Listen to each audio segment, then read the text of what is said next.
Hi guys, and welcome back to another video. In this video I'll be showing you how to install Linux on your desktop PC or laptop PC. I've chosen Kubuntu as this is what I've recently started using, and in the next video we'll show you how to customize how Kubuntu looks.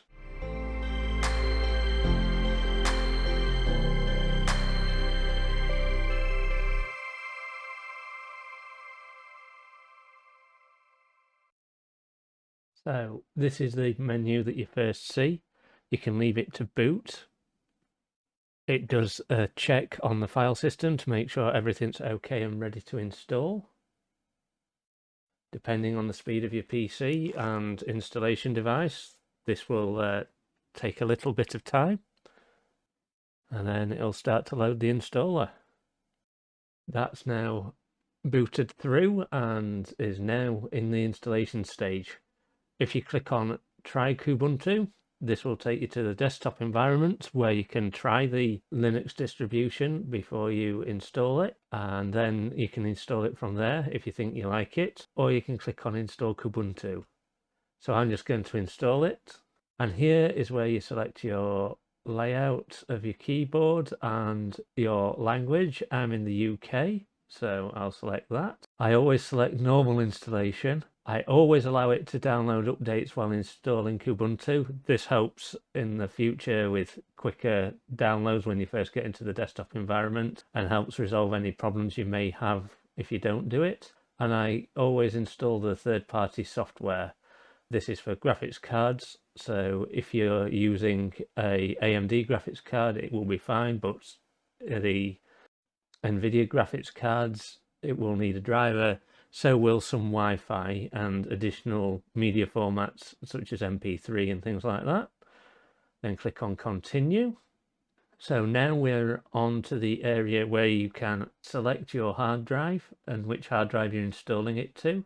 I want to install it to the normal SSD in the computer. If you only have one drive in your computer, it will select that, but just make sure it is the correct drive that you're installing to. I then use guided, and this shows you what it will look like afterwards. So this is the before, and this will be the after. And then I'm going to click on install now. This is just telling you where it's going to install. This is the point where if you've got the wrong drive, it can wipe all your data. So please make sure you've got the correct one. And then select continue. Then select your time zone. Of course it's selected United Kingdom because that's where I am. And click continue. Then you can select your name and select a username.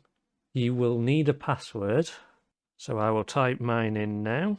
Please remember this password because even if you don't use it to log in with, you might need it if you're changing any settings. And if you haven't got it, it's very difficult. And you can call your computer something, or you can leave it as default. I always require my password to log in due to it makes it so that I can remember my password. If you log in automatically and it's been a while and then you need to change something, you might have forgotten the password and you can be stuck. And then click continue. And then it's going to go through some screens and it will finish off installing. We're currently at 80%, as you can see down here, and I will come back to you when it's at 100%.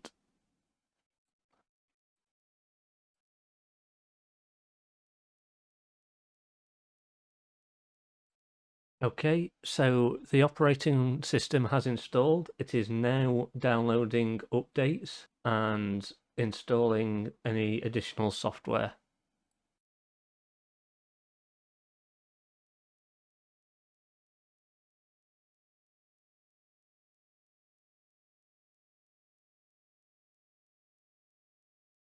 So there we are, we're now installed. So the next thing to do is click on Restart Now. So now we have to remove the installation media, which is the USB stick or CD that you used, and then press Enter. And then the computer will restart and boot back into Kubuntu.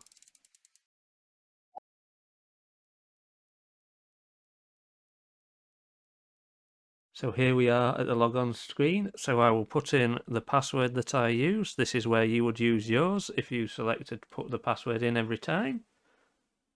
And then we load into the desktop. It's detected that I've got a wide connection, which is good. Down here is where you would also be able to select your wireless network, attach yourself to the Wi-Fi if needed. The first thing I would do when I've first booted up is view updates. And what this will do is it will show you all the updates that are available for your system at this time. I would select update all. I would put in my password, press enter, and then all these additional updates will be downloaded and installed. And then we can restart the computer and we're done and we're able to use the computer. So guys, thanks for watching. Bye.